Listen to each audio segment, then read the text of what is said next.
Welcome to Growing a Fruitful Brand, where we discuss how to create and grow a brand that makes the world a better place for you, your customers, and your employees. I'm Ben Luters, founder and art director of Fruitful Design and Strategy here in Omaha, Nebraska, and this is my business partner and brand strategist, Raj Lula. This is the second part of a two-part series we're doing on artificial intelligence.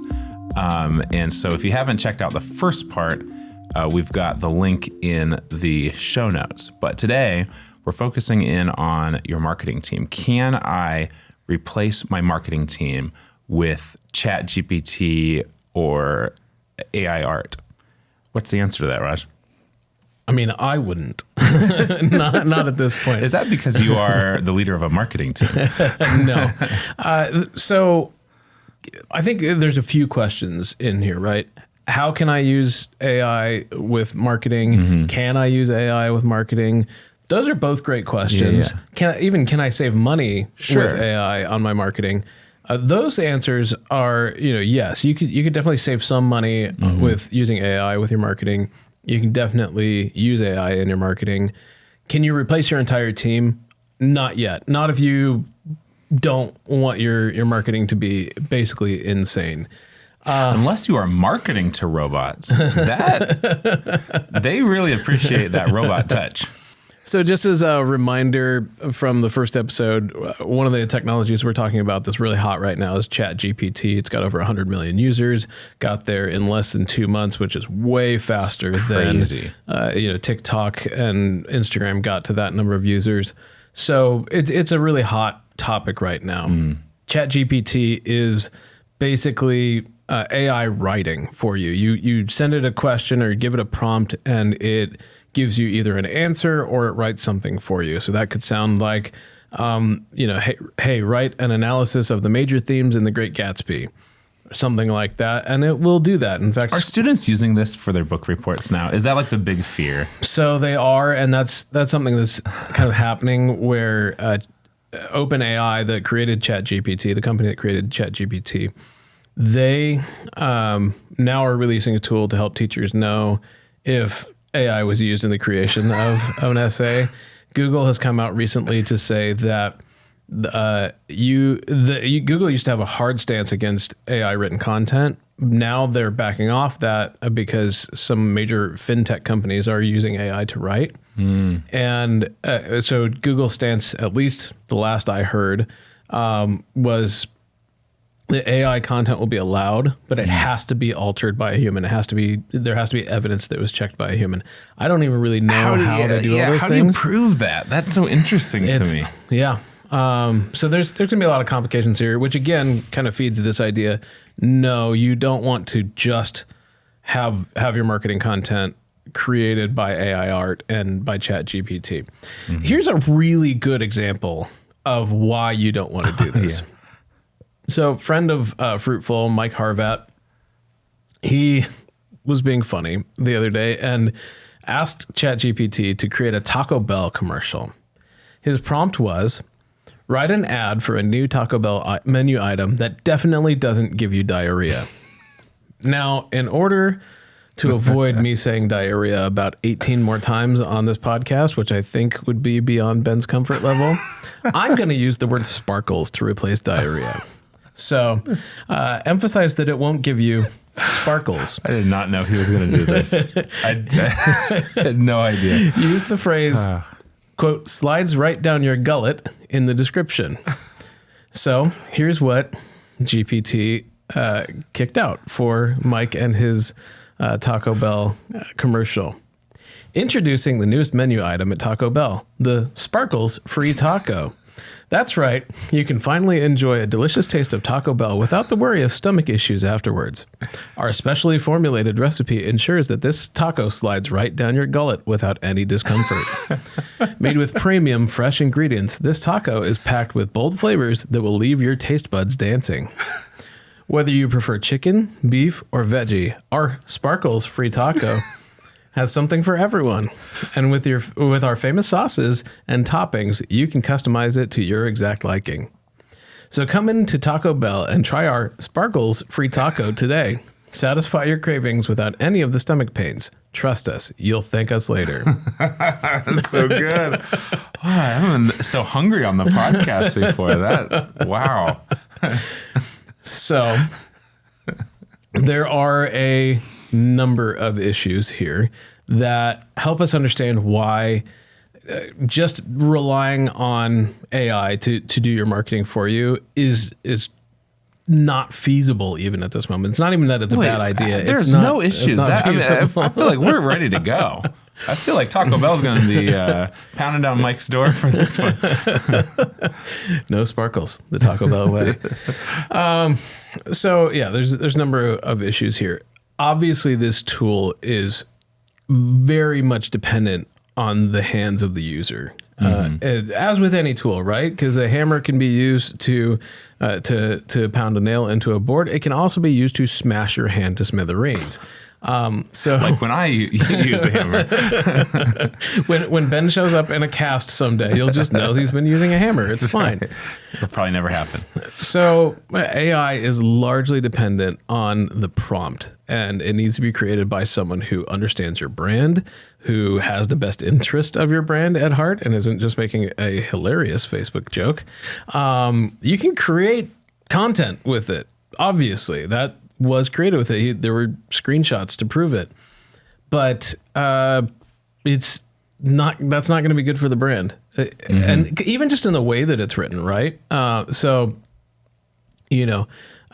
introducing our newest menu item, the Sparkles Free Taco.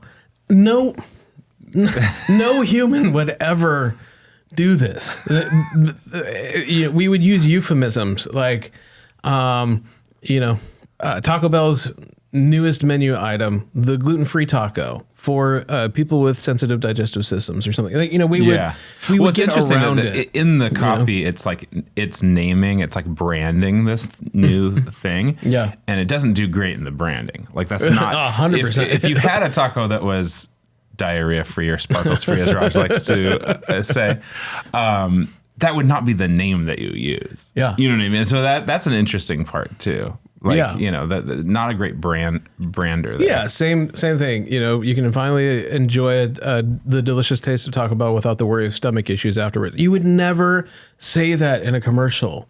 Right. You would show it maybe.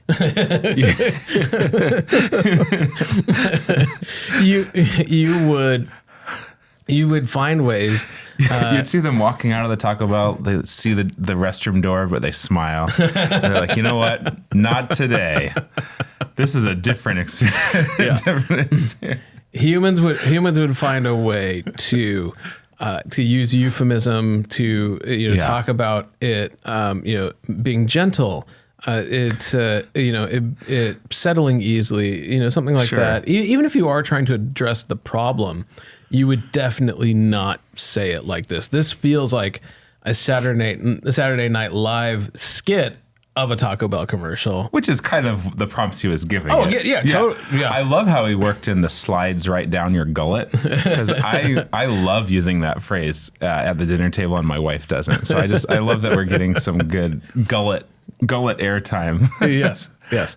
So again, the first issue is that it is really, really dependent on the prompt. The second issue is that it's inaccurate, or at least it could be. So again, kind of going to your point, this product doesn't exist. That's for darn sure. Sorry, this episode is not brought to you by Taco Bell, and probably will never be at this point. But I didn't mean that it didn't exist in that way. Just that like anybody could write a commercial saying, that we're write a commercial for Taco Bell's new fried chicken, product, and it's like we don't serve that. And so, like, the Chat GPT doesn't know that. They don't know what you do or don't offer. And again, in the first episode, we talked about how you would have to give it so much information about your company to get it to write correctly for you. Now, does this get you to first base on a commercial? Maybe you could go through and get rid of the inaccuracies, and it does happen pretty instantly. It's pretty amazing. Yeah. And so, well, while the first draft might take you an hour normally, if you get it in seconds and then go fix the things that are wrong, that may be fine. But in this case, you're way farther off than. Well, yeah, the one thing I will say, the possible good thing there. So full disclosure, both Raj and I have written books recently, or we're working on getting them published in kind of different genres. But we both know that first draft is often the hardest, like the blank canvas effect, when it's just like, I got to get something down, don't know exactly what. We know that you can always go back and refine things, and you can tweak, and we're still kind of doing that actually with our manuscripts, making things a little tighter, making things a little better. And so there is a sense in which this can get something on the page and can get you something to start with, especially if you're experiencing what humans like to call writer's block. It happens, just like, gosh, where do I even start? I know I got to do this thing. And especially in the marketing world, you have to be creative all the time. You can't have creative block or writer's block because you've got to always be generating ideas. So sometimes it can be helpful to just have something to start with, throw something on the wall. And so that could be a positive. Yeah. Another way that this commercial is potentially inaccurate is whether you prefer chicken, beef, or veggie. So just that right there, right? It's like, are there 3 options of either meat or non-meat for this? ChatGPT doesn't know that, but it put it in there. So this would be something you'd have to go back and check yourself. And then similarly, with our famous sauces and toppings, you can customize it to your exact liking.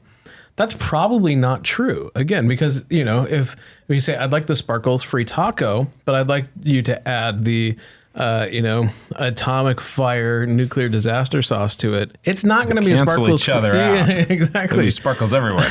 I'll tell you right now. And then, then do you open yourself up to a lawsuit, a sparkles related lawsuit? It's just... you did ask Mike if we could use this, right? I did, 100%. And Mike, thanks, Mike. You can feel free to shoot me an email. I'll get you a Fruitful t-shirt for free for this. Thank you. It was been just a highlight of my career to do this episode. So, anyway, the point is it's inaccurate, or at least potentially inaccurate, because while it can write words for you, it can't necessarily write the correct words for you because it doesn't know everything.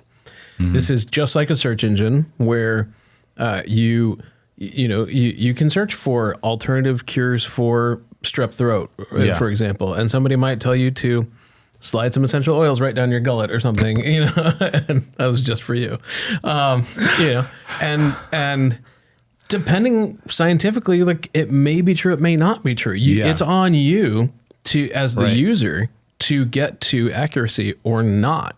And so I think it's a lot more helpful to think of ChatGPT as a little bit of a writing assistant and a lot more of a natural language processing search engine, one that you can talk to like a human. It's a very cool product. Don't get me wrong. Like, I have fun messing with it, and you can even get some, like we said in the last episode, some quick emails out, those types of things. But just know there are some major risks to just letting it run and go, yeah, I'm sure whatever it kicks out is fine, which I know most of you wouldn't do. Copy and paste and send, Yeah, just be very careful there.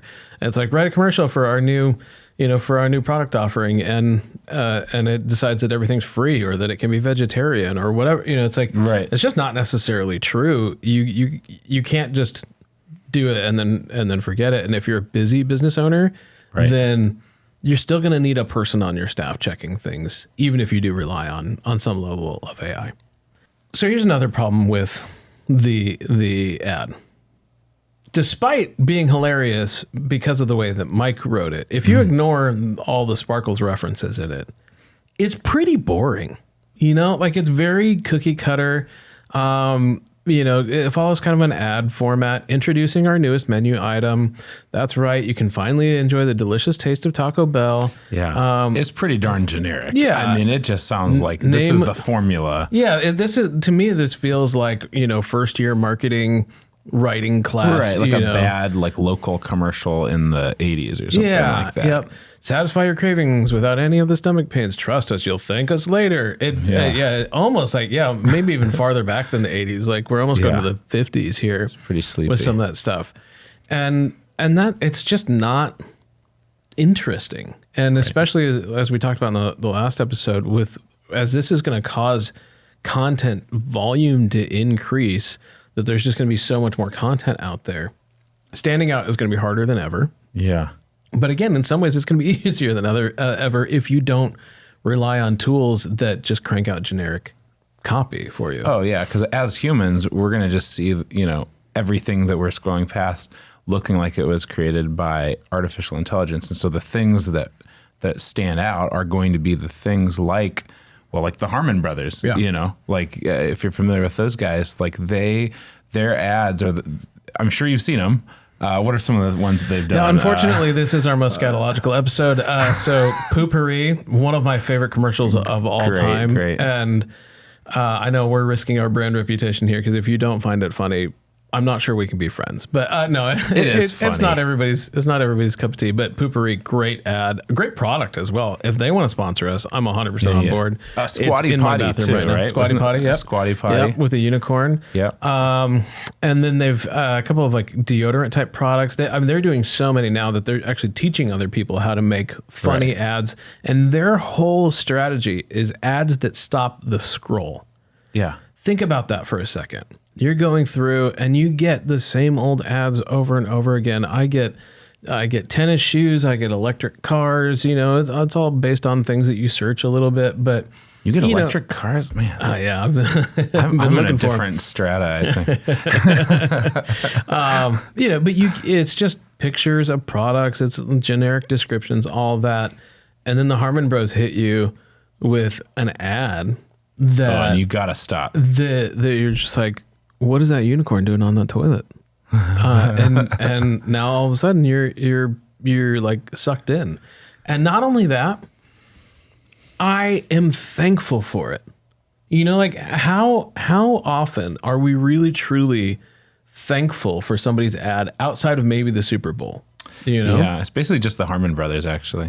I mean, there are a few other great ad firms out there, but these guys are so expert at the rhythm of a commercial, how to take an idea sort of out of left field and bring it home to an ad that stops your scroll and you enjoy it. You want to watch it again and you want to share it with your friends.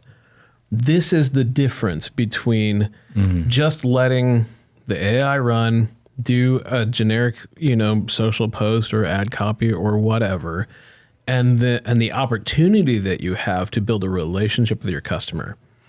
The number of people that I shared that Poopery ad with the first time I saw it is free advertising for these people. Their return on ad spend goes through the roof when you create something that is so endearing or so humorous to your audience that they share it for free.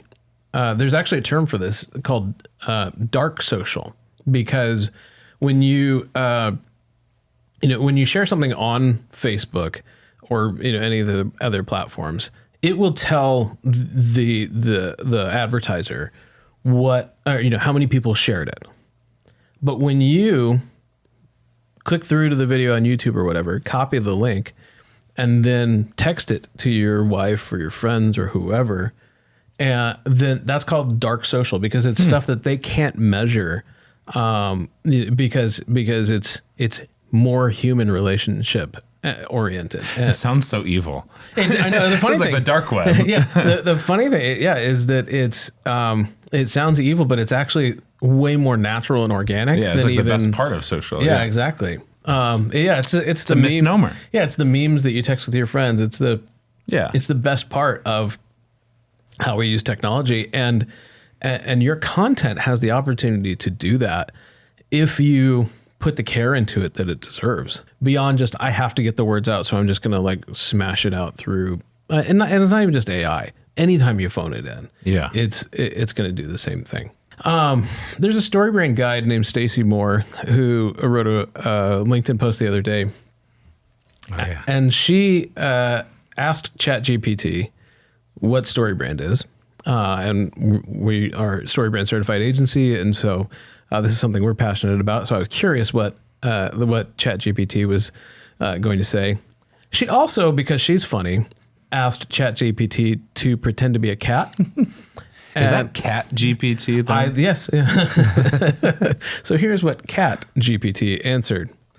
Well, meow. As a cat, I do not have much knowledge about Storybrand. However, from what I've seen, it is a company that helps businesses clarify their message and simplify their brand story to attract and retain customers. That sounds like a pretty interesting concept. Perhaps it'd be a good fit for many companies looking to grow their business. Now, Ben, why does this wording sound familiar? This reminds me of what I might have read on the Storybrand website. I'm pretty sure it's exactly what you read on the Storybrand website. Smart cat. I mean, yes. To her credit. I cut off the part where the Cat GPT asked for a treat after this. That was my favorite part. And then she dropped a little fish emoji to the cat, and the cat said thank you. Like, don't get me wrong, this technology is a little bit of fun. And that's how you need to feed these Chat GPT created with characters. Emojis, I guess. It's just emojis is all they need. So it's good to know. Good to know. This is a good example of how this technology can actually be really, really useful to your business. So Ben, if you were telling somebody what they might do with ChatGPT here, based off of what Storybrand has obviously done here, which is have a really clear message, how would you recommend for people what kind of content they should be putting on their website that as natural language search takes off? What should they be doing here? Yeah, I mean, I think this is a great example showing that like people need to really clarify and be like really, really clear about what they do on their websites. Storybrand talks about the grunt test and make sure that people know right away what you do from the top of your website the first time you come to it. And I think this makes it even more clear that like, hey, you need to really get to the point because things like ChatGPT are now going to be searching and serving up what you do when people ask it questions.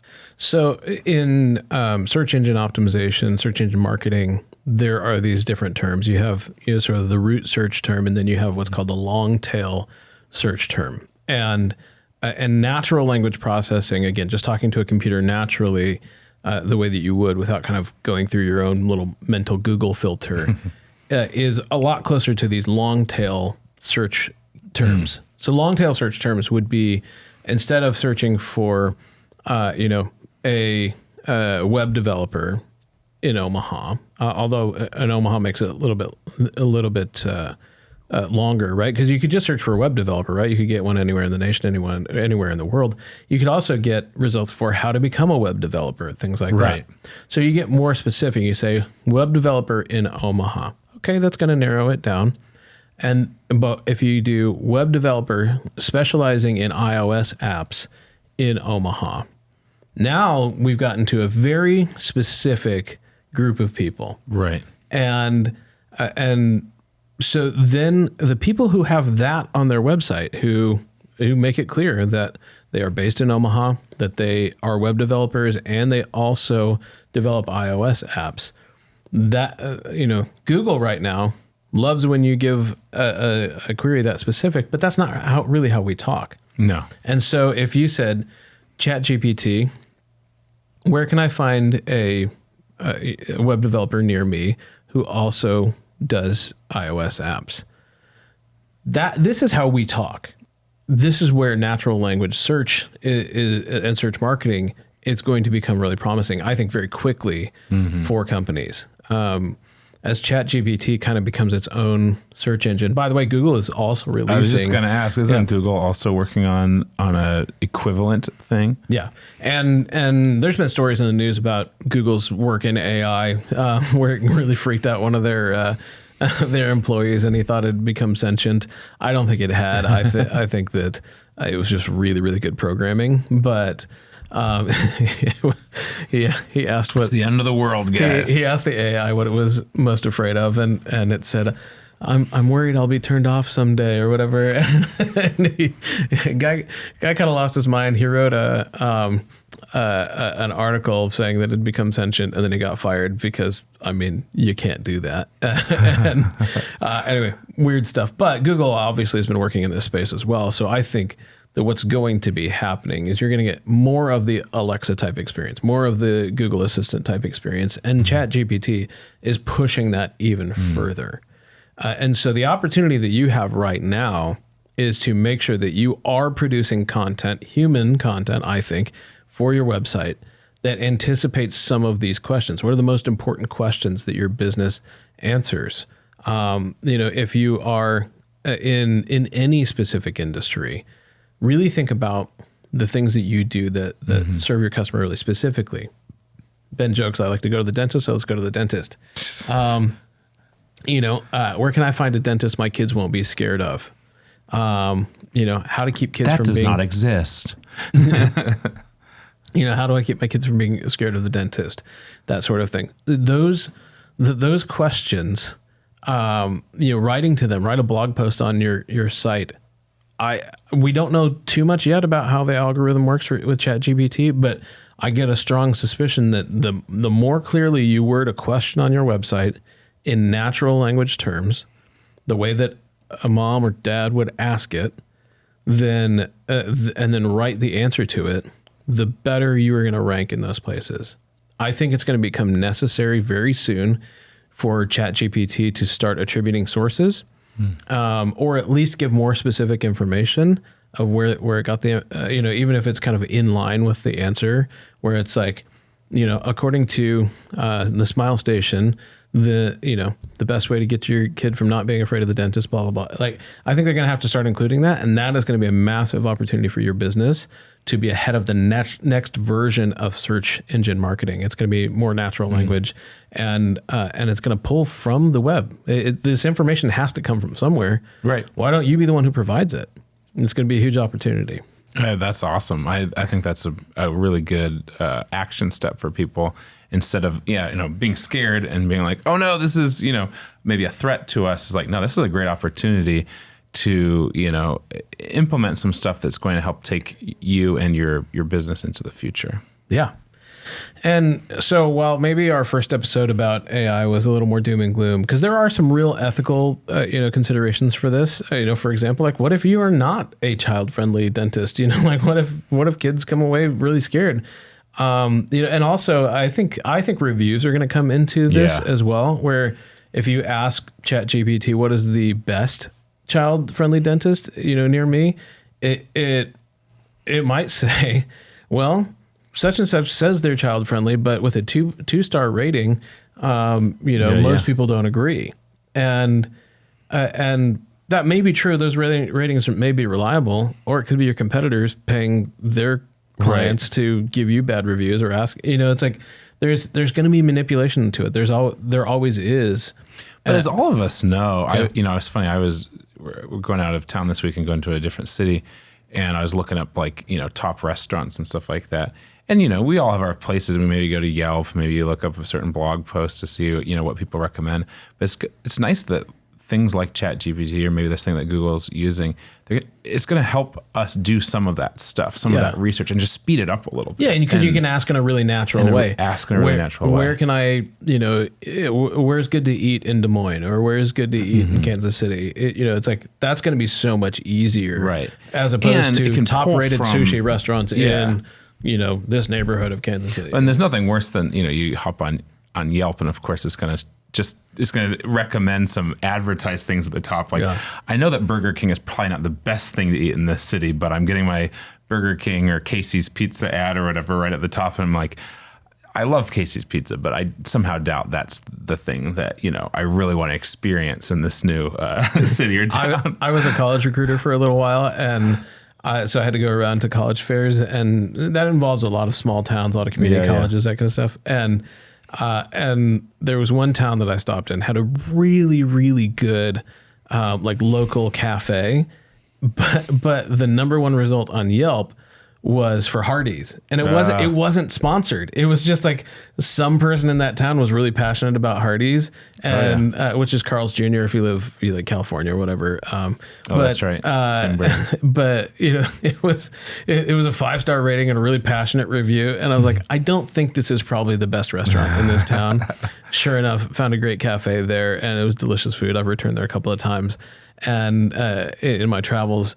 And, but the idea of artificial intelligence being able to pull from all across the internet, at the click of a button, be able to compare and contrast different rating sites and different. That's a real powerful thing that can help us get a clear sense of, not just the restaurants we go to, but the dentist we take our kids to the hospital that we'll go to. Really the implications. The marketing firm that we hire to do our, branding and marketing. The fruit-related marketing firm. Make sure you have that in the prompt. Can you answer this in the voice of a fruit?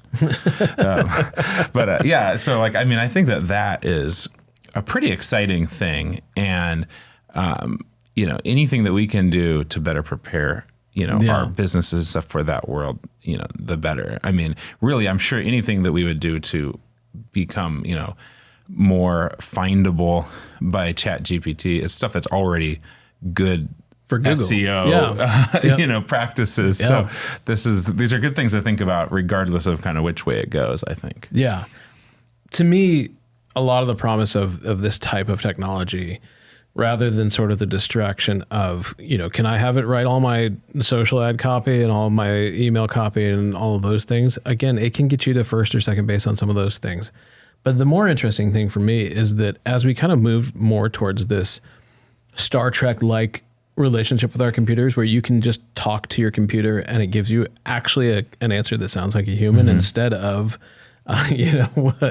what Siri will do to me sometimes. I found this around the web, and it's like, you're creeping me out. You just, I could have done that. Being able to interact with this technology in a more human way will ultimately be a good thing. We're going to go through some major growing pains here in the short term of people manipulating it, just like has happened with Russia and Facebook with the elections and those types of things. Like there's going to be some growing pains here in the next several years.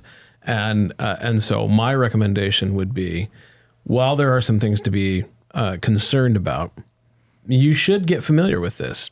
Go ahead and play with it and mess around with it and kind of see the types of questions and answers that you get out of it, so that I think Stacy's example here of tell me about Storybrand, and then seeing that their answer was obviously pulled from either their website or the content they repeat all the time on their podcast, or articles that have been written about it that were probably interviews with the folks from there. Like, it was so on message for their company. And that's what you want. Because what you don't want is, tell me about Acme Construction. And your competitor has written, Acme Construction was responsible for the for the collapse of the building that trapped 13 kindergartners. It's like, let's not. Make sure that you that you are in control of your message, that you are putting the good content out there. Yeah. Now, if you are causing buildings to collapse and trap kindergartners, then maybe your business shouldn't exist. Yeah, AI cannot fix those problems. I guarantee you. I mean, it might be able to draw a better building, but that's a good point. That's a good point. So if you're a good business, get ahead of this. Make sure that you have good content out there. So the ways that we do that. Storybrand brand script, best place to start. It helps you identify the problem that you solve for your customer and position them as the hero of the story. Then off of that, we make sure that you know how to create content. You can create 200 to 300 pieces of content off of your Storybrand brand script by taking each of those sections and brainstorming content. And especially as we get into natural language questions, then that's going to become even more important. What natural questions are people going to ask about this problem? What natural questions are people going to ask about this solution? And how do they say it? How would they say it to Alexa? How would they say it to ChatGPT?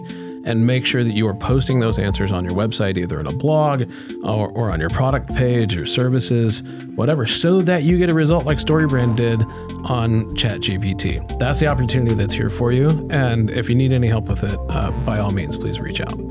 Thanks for joining us today on Growing a Fruitful Brand. If you found today's show helpful, don't forget to subscribe and consider sharing it with someone who might also enjoy it.